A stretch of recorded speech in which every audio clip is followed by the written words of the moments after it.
Ada pertanyaan dulu nggak sebelum ini? Mumpung masih mungkin yang tadi dibahas-bahas ada 2 modul masih belum ngerti. Sebelum kita langsung ke references sama prefix and suffix.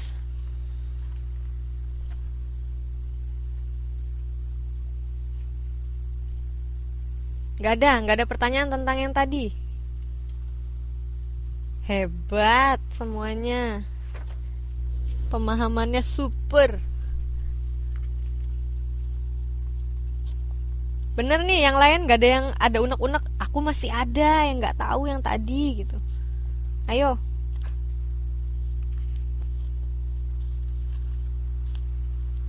Mbak Is, Mbak Vivi, Mbak Maslina atau Mbak Suharmini?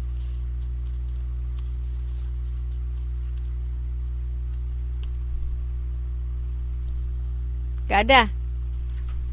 1, 2, 3. Kita mulai modul 3 modul reference ya. Ini kebetulan saya pakai waktu mengajar mata kuliah bahasa Inggris juga. Jadi modulnya dari situ sama. Tidak apa-apa ya. Karena kan bukunya sama toh.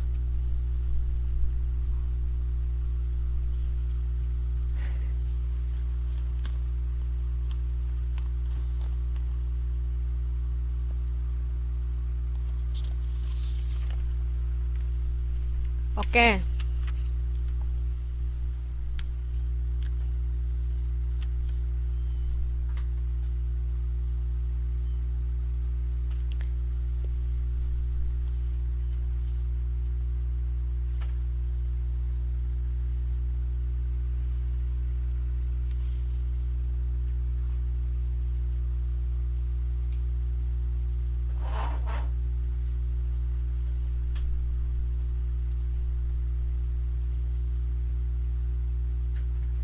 Mbak Fitri Puji hari ini gabung nggak ya? Kayaknya aku nggak lihat komen-komennya ya.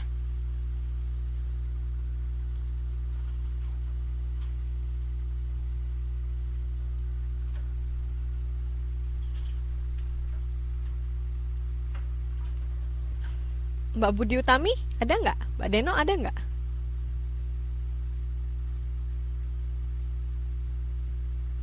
Nggak ada.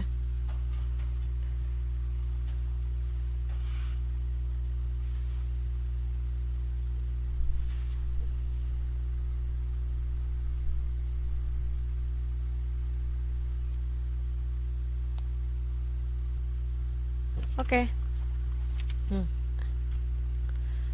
Wiziknya error. Sebenarnya kalau misalnya kita tidak punya akun Wizik, kita bisa minta, maksudnya temennya bisa ngasih linknya, tahu kan linknya yang di atas sini, terus di copy terus taruh di Facebook gitu. Nanti temennya itu bisa melihat dari situ, jadi bisa mendengarkan walaupun tidak join. Semester depan misalkan ada kesulitan, akunnya yang di Wizik error, nggak bisa dibuka-buka passwordnya seperti itu. Nah, itu bisa lihat ya. Nanti deh kalau misalnya ada itu, aku post linknya ya di Facebook ya. Jadi walaupun tidak join, masih bisa mengikuti kelas. Oke? Jadi kita mulai nih. References. Skip. Jadi dalam sebelum kita belajar references, kita harus tahu yang namanya word formation atau formasi kata. Jadi ada yang namanya imbuhan. Imbuhan itu adalah afiks. Menurut formasi kata, imbuhan itu namanya afiks secara general.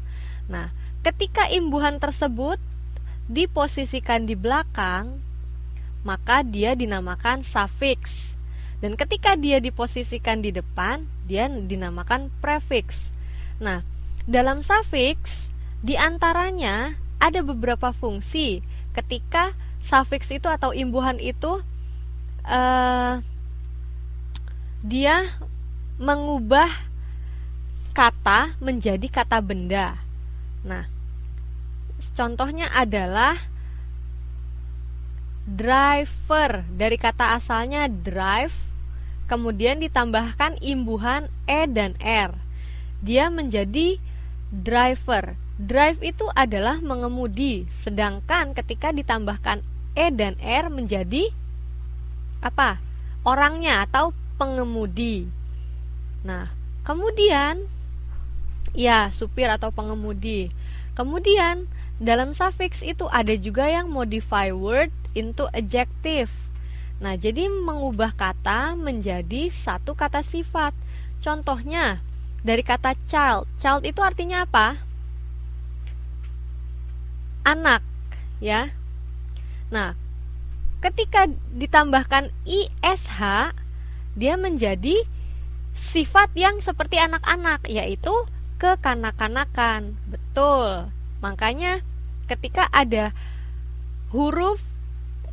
tiga huruf ish di belakang, itu menyatakan kata sifat atau ke bla bla bla an dalam bahasa Indonesia, kekanak-kanakan. Kalau yang di sini yaitu able. Able itu adalah seperti kemampuan. Tapi di sini adalah menyatakan kata sifat. Misalkan touchable. Touch itu kan menyentuh. Nah, ketika ditambahkan able di belakang, touchable, maka dia dapat disentuh. Misalkan porselen ini bisa disentuh gitu kan. Biasanya ada yang rapuh, kalau tersentuh jatuh terus sudah kayak gitu pecah. Tapi kalau ini bisa touchable gitu kan. Jadi bisa disentuh. Nah, kemudian dia juga bisa mengubah kata menjadi verb. Ciri-cirinya ada tiga kata di belakang ini, yaitu a, t, e. Contohnya kata stimulate. Nah, stimulate itu adalah menstimulasi. Kemudian kalau prefix adalah imbuhan yang ditaruh di depan. Contohnya, imbuhan miss itu bisa berarti salah atau tidak. Nah, understand artinya mengetahui atau mengerti. Nah, jadi arti dari kata misunderstand adalah apa?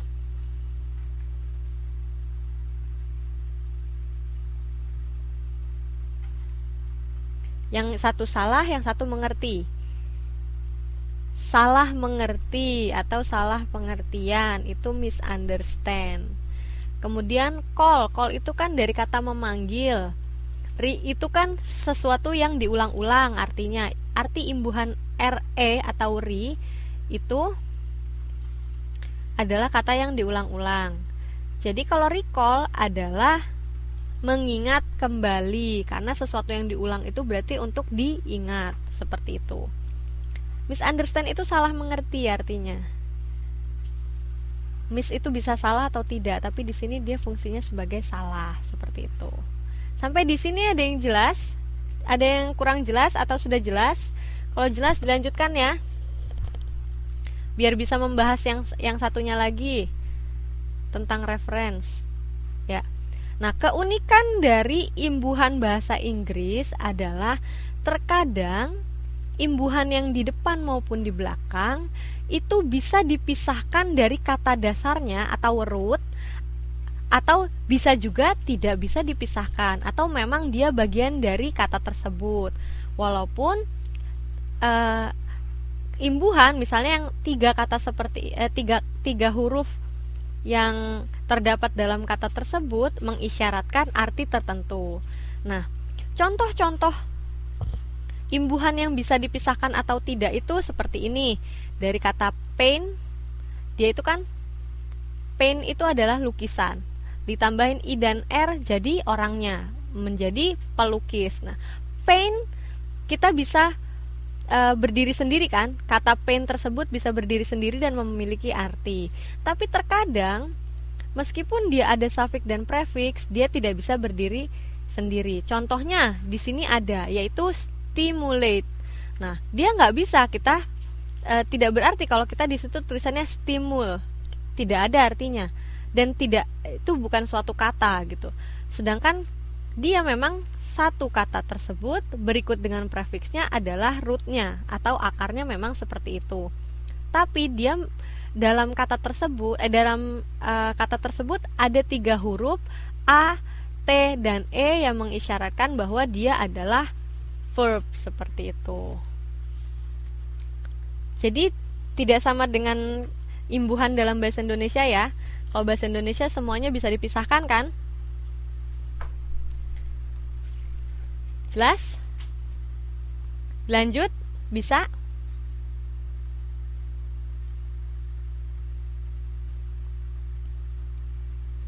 Oke. Jadi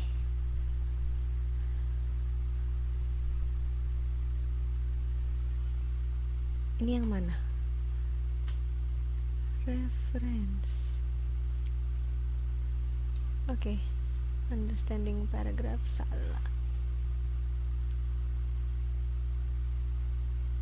Sebentar. Ini yang reference.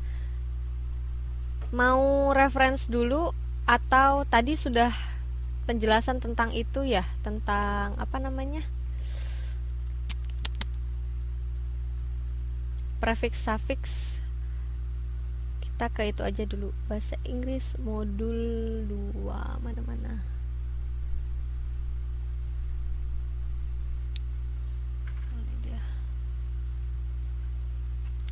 Ternyata yang saya buka tentang reference. Yang ini yang word formation aja. Mau dibahas itu word formation dulu aja ya, karena tadi udah ke suffix duluan ya.